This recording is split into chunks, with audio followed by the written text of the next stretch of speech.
Hi. Hi. Hello. It's been a while since we recorded something about psychedelics. It has, since we've really recorded Anything at all. anything.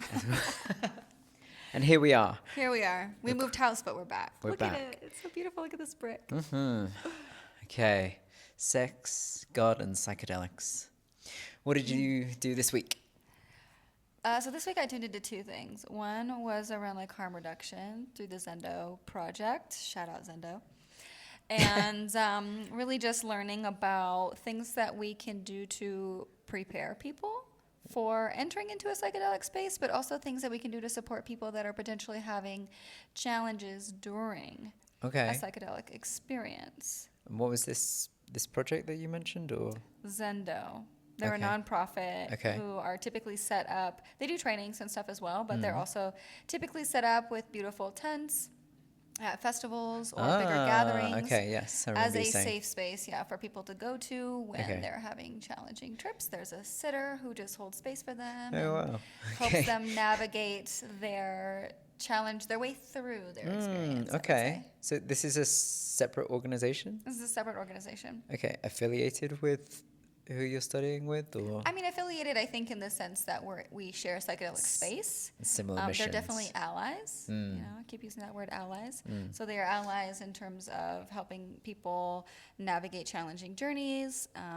At festivals. And Yeah, at festivals, and just recognizing that there's going to be people who are taking substances, and so why not create a Yeah. nonprofit that can support the navigation of that, so there's less Sure. averse Yeah. experiences, I think, as a whole. Makes sense because people aren't educated on how to consume these 1,000%. these medicines and substances and drugs. Yeah. And with lack of education comes misuse, and then comes bad trips. Yeah, of essentially. course. Bad And experiences. Bad Let's- experiences, yeah.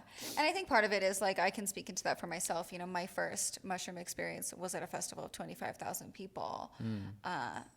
Not the best place for me to start taking psychedelics, especially when I had trauma. And I think some part of my intuition knew that.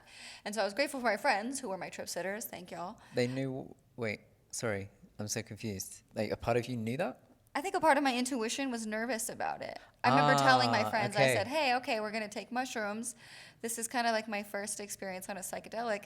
Hey, I've got trauma. Right. And so I don't know if any of that's going to come out. And I even vocalized, I was like, I don't want to be one of those friends that has to be taken back to Right, camp yeah, because I'm losing my shit. I don't want to be a liability in the group. Yeah, pretty much. And I ended up being that liability for 2 hours. Wow, okay. Because there's a whole story. But they said there. it I was could tell you a whole fine story. though, right? They're like, it's going to happen, so we know and we'll take care of you. Is that what they said? No, we were a lot younger and immature in the psychedelic space at So that what? time. People just But we said, like, created an don't worry agreement. about it. No. They said that they doubted anything would happen. But then also we created agreements that were like, okay, we're going to take our mushrooms together. If we decide to take more, we will take it as a group. I had this moment where I thought I saw them take more mushrooms and they didn't tell me. So I just took more mushrooms. The mushrooms called you to Yeah, take exactly. more mushrooms. Exactly. Uh-huh. So, Wait, so how much that did you was- I have no idea. I couldn't tell you. I had some mushrooms. Okay. I had some mushrooms and I had mushrooms. some caps. Yeah, and And so some what? just some caps, like What's the tops, caps? the tops of mushrooms. So Ah, there's a okay. stem and then there's the cap. Okay. So I just, Is one more potent than the other? one is like they say one is slightly more like visual hallucinatory, Oh, and the other okay. is more body based. Okay. I'm guessing you had the TBD. visuals first. Seeing as though you saw other people take mushrooms. Yeah, I and don't you know. said, I think I just saw. come I and think I take just saw more that. mushrooms with us, So- dear young one. So in that environment, I think at the time, Dance Safe was at festivals, which is another organization. They will test your drugs for you to ensure that it actually is what Oh, wow. you bought. So at festivals, there are places you can go to get your drugs tested Yep. before you consume them. Yep. Wow. You can go okay. get them tested, and then when you take too much of them, there's another safe space now, after I think years of kind of Okay. the renaissance This is starting the to Zendo. emerge. This is Zendo, yeah. Zendo, thank you. Yeah. So then And- you can go and you can be with a trip sitter. Okay, so you can go to a festival, have your drugs checked, make sure they're okay, choose to have your experience, even if it's not the most conducive of healthy environments for an experience. And if it's too much, there's a space to go and recover and be held. Totally. And do you think people, one, know this, and two, trust it? I think people are starting to. Like, Dance Safe was really big when I was like raving and I was at warehouses. There would be people who would come with their little testing strips. And I remember thinking, like, oh my God, thank God. Because there's just so much talk around the underground, and depending on where you're buying your substances from, they can be cut with different things. Fentanyl is a big thing, was killing people, you know, still is. Right. And so we lost some really great musicians to that. And so having these spaces where we can go, do people utilize them as much as I feel like they should or could? Probably not. What do you think's stopping them? Maybe there's some stigma around doing it, or I think there's also this kind of shadow element that's like, dang, what if my drug actually is shit? Or what if it's cut with something, or it's impure? And then I don't get to have my fun experience. And I don't get to have my fun. That's a big risk, though. There is a risk. And what I do love about this, though, is it does kind of like plant that seed of safety. So it's like, if that is the case, and I'm just making this up, and I'm not projecting that this is anybody. But I think about myself, it's like, well, I didn't go test my drugs at Dance Safe when I first got them, because I was like, oh, I know my dealer, I know who I'm getting these substances from, but did I know the chain of people Where that it it was came coming from? No. So there was definitely some ignorance there and some bliss there. I wanted to trust. And so, yeah, I think they're probably underutilized. However, I think just them having a presence, both of these, Dance Safe and Zendo, and there's other organizations out there, I'm sure, just them having a presence creates a safe space where, let's say you don't get your drugs tested, but then you end up having a bad trip. At least you know you can utilize one of these safe spaces to have a better experience. And also, I think their presence just helps inform the general population of these communities. Like, hey, we see the importance of this. We see the safety of this. We want you to come to us. We want to support you in having the best possible trip so you can have the experience that you're really looking for, and also the healing process. It gets to be ecstatic. It gets to be deeply healing. It gets to be, I don't know, affirming. Okay, so rewind however many years and say that those two services were available to you. Do you think you would use them? Think you would at least utilize them? I think in my adolescence and my ignorance, no. If I could speak to my younger self, I would say, hey, this would be a good thing to do, especially around like that particular instance where I took mushrooms. I would have loved to have had somebody who was versed in mushrooms, in dosing, in all of that. That's like, okay, how much should I take? Like, weigh this. How much should I take if I want just like a little micro boost? Oh, okay, this much. How much should I take if I would like to have like a relatively hallucinatory? Okay, great. How much should I take if I want to just like alter my reality and get turned inside out? Having that kind of information for me in that moment would have been wildly supportive. There wasn't that. There were just my friends who were like, yeah, like, I don't know, maybe take like 2 and then see how you feel.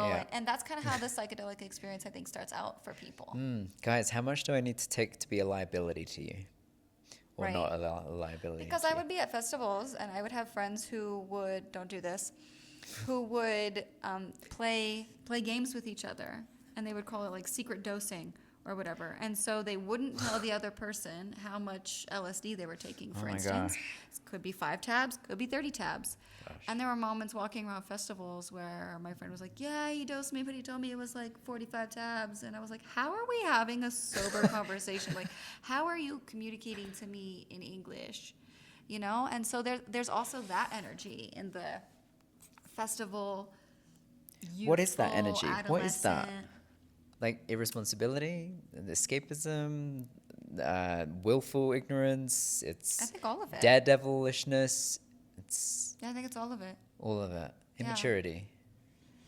But of course, it's a young space. It's an immaturity. I think there's like a lack of reverence.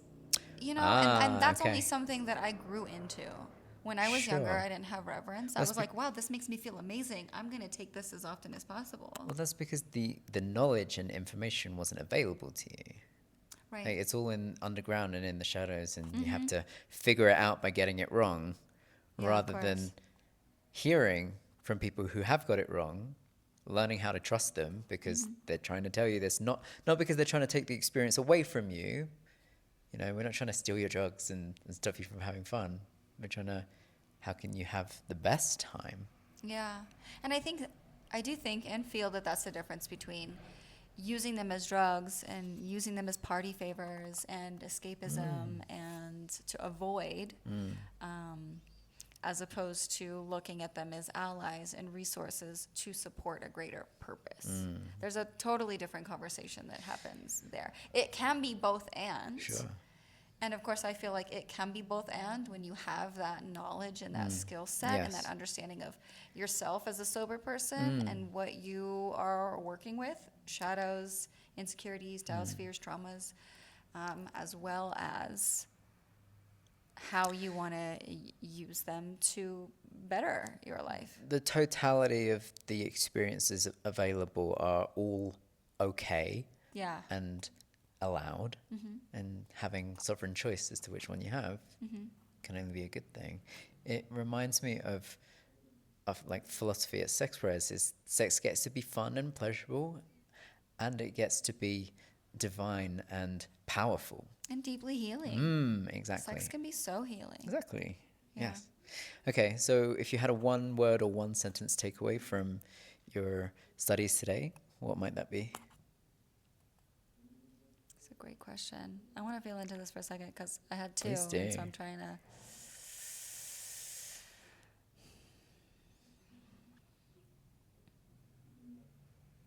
There's two because I want to tie in a little bit of what I did today, which was on group containers. And so one is that. So one sentence takeaway, remember each. One sentence each. Yeah. Support and resources are out there, and they are available for you to learn more about the substance that you would like to choose to explore at home and away. And the second sentence would be group containers where everybody is in a cohesive experience can be really profoundly healing and impactful when held and facilitated in a contained way, as well as when integrated in a contained and therapeutic way. Okay. Thank you. So TBD, ... My what I processed there was two takeaways. One, that resources and support and information is available, readily available. 1,000%. Yes. And that having a group well-held and well-integrated experience is hugely healing and supportive and therapeutic and beautiful. Yeah. Okay. Great summary. Thank you. Thank you. Cheers. Have a great day, everybody. Thanks for tuning in.